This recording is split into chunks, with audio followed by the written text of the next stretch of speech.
Now if you've been on this channel a while, you know I can be quite cynical and opinionated.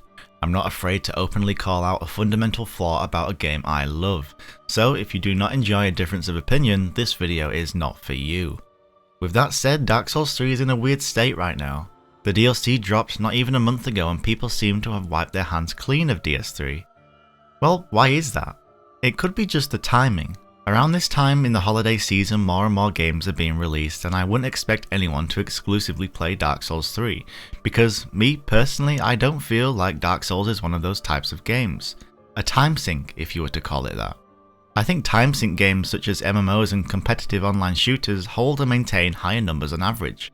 These types of games reward you for putting time into them, whereas Dark Souls, well, doesn't really, aside from grinding Covenant rewards. But I feel there's some deeper explanation as to why Dark Souls 3 has lost a large chunk of its player base, which not only affect the game, but as a content creator, it affects me as well. The less people playing the game, the less people who are interested in Dark Souls content.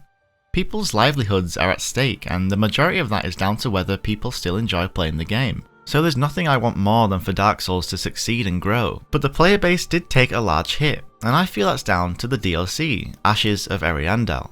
Now before we get going, let me start off by saying I actually don't mind the DLC, but I'm not blind to know its faults. I've heard people's complaints and they've resonated with my own, and I think that's a key factor here. We always complain that From doesn't listen to the community, but let's be honest, the community is divided on this one. I spoke to people who loved Ashes of Ariandel, calling it the best piece of content Dark Souls has ever received, and others stating that it's the worst. I feel as though if you do have the mindset that AoA is a bad piece of content, explain why. Then not only do others have a greater sense of why you feel like that, but From Software can look at the community's response and make changes accordingly. Hopefully anyway. Okay, so let's begin. If you're not blitzing through the DLC, apparently you'll get around 4 to 5 hours of content in the PvE aspect of Ashes of Ariandel, which I feel is simply not the case. This piece of content is short, very short. On release it took me about 3 hours to complete, and that was going through the zone and finding everything. But like we said a few months back, difficulty is highly subjective. I went on a soul level 70 character on new game and only died to the final boss, and I feel I was over leveled, so me personally can only complain about it too much. If you're on new game on a soul level 120 however, I feel as though you don't really have the right to say that it was too easy, but maybe that's just me. But difficulty aside, the length of the DLC was short, the shortest DLC we've ever had. To compare it to another piece of content we've had in the past, The Old Hunters was initially supposed to be 2 DLCs, supposedly ending after the Lady Maria fight. In hindsight, you can tell why they combined them if they were to be separate.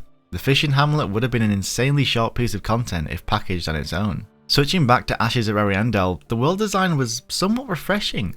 It gave us an option. For example, on my first playthrough, this is the path that I took, taking on Frida first, then discovering the Gravetender second.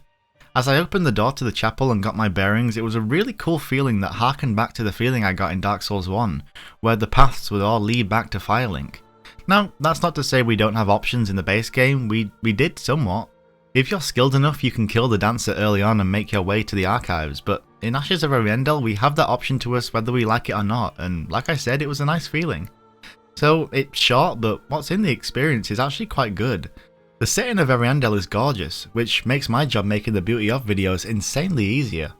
The land is crammed full of environmental detail which hints at potential lore, which complements the overall aesthetic to the design, and doesn't feel forced like in many aspects of the base game. The biggest one to me is Priscilla's old boss room. Yes, it's a callback, but in this instance it makes sense. Although I was slightly disappointed when I went there and performed the Path of the Dragon gesture and it did nothing. Kind of an oversight on From's behalf, but let's try and not be too nitpicky this time. So if you're a lore nerd like myself, this DLC will satisfy your story cravings, asking new questions, connecting more dots, and adding more depth to existing characters' stories like Pontiff Sullivan's for example. Although it adds a great deal of lore for the length of AoA, it still fails to do one thing, and it's something I'm actually kind of worried about, and I hope it gets addressed in the final DLC. And that's tying things up. Story-wise anyway. Yes, we got new lore, but we're still speculating at this point, and we're so far into the Dark Souls story arc now, I feel as though it's about time we get some solid answers. We can speculate all we want, and it makes for good content, but it's just that at the end of the day, speculation. I hope after all these years, From Software are still aware what's going on in terms of the story, and in the end we have some answers rather than loosely connected questions, and that's coming from someone who enjoys speculating. Hopefully when we venture into Londor we'll have our answers then.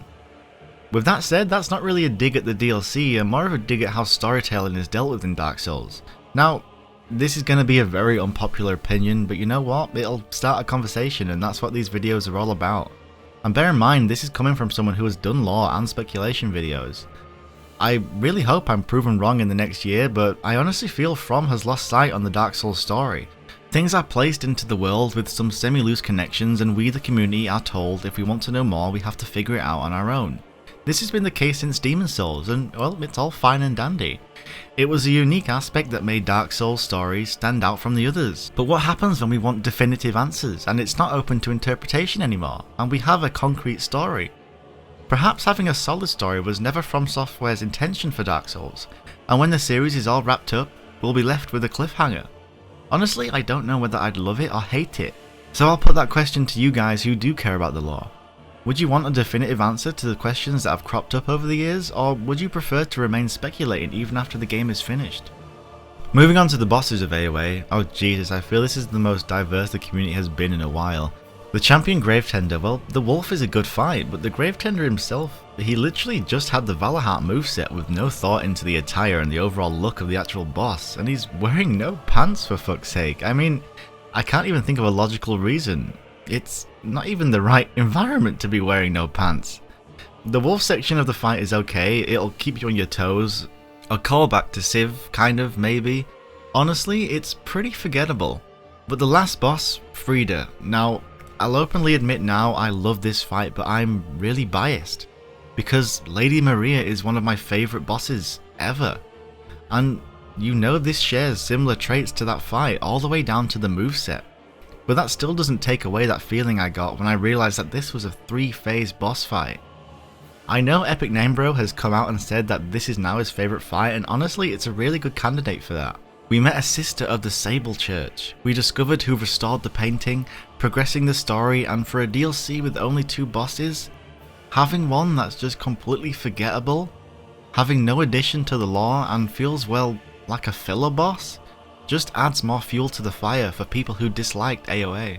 Now, I won't talk about PvP too much here, I've previously discussed the arena here, and I pretty much said it was a welcomed addition but with some fundamental flaws. The best addition in this piece of content is honestly the weapons, but I don't know if that's a good thing or not. More wacky weapons is great, Crowquill's, Valahart and Frida's Scythe just to name a few. It's refreshing to see innovation on weapons even after so long. Simple things such as Valahart blocking being a part of the moveset. There is a certain weapon I dislike however, and that is the Follower Saber. Now this isn't because it's deemed overpowered amongst the community, it's simply down to the fact it's just another curved sword and it doesn't bring anything new to the table. So in the future, more weapons with unique aspects and less weapons that are just boring to use. Now I'm not saying every single weapon has to be an amazing unique snowflake, but having unique additions to the player's arsenal is always welcome. In conclusion, perhaps I'm being optimistic, but when asked what went wrong with Ashes of Ariandel, honestly not that much. Sure, there's some issues with the DLC and still issues with the base game, but I'm hopeful that these will be addressed in the final journey we go on. A longer experience in a new land with more unique fun to use equipment, and I'll be a happy camper. But that still doesn't answer the question, why is the player base declining in such a rapid fashion? Well, honestly, I think it's to do with what we discussed earlier. Dark Souls 3 isn't a time sink, and at the moment it lacks incentive for the players to return to the game, and incentive being a key factor here. Many thought the arena would bring that on board, but was disappointed when it didn't. Dark Souls 2 has people playing the player versus player element to this day, and when Dark Souls 2 was as old as Dark Souls 3, the player base was still thriving, which is why they should bring back auras. No, but seriously, fuck that badge. When the best reward is so easy to obtain, it becomes less of a celebrated event. World of Warcraft players know this more than anyone. In the recent expansions, epic tiered loot was being given away like candy, and it just didn't feel special. Give us a reason to partake in the arena that's actually worth our time, and you'll see people flock to play the game again. That's pretty much it for this video. Before I head out, I just wanted to let you guys know on the 20th of November I will be joining the Souls Giving team to try and raise money for the Extra Life charity. So if you want to get involved, make sure to follow me on my Twitch so you can catch the broadcast, and if you can spare a few bucks to help some sick kids, that would be frigging awesome.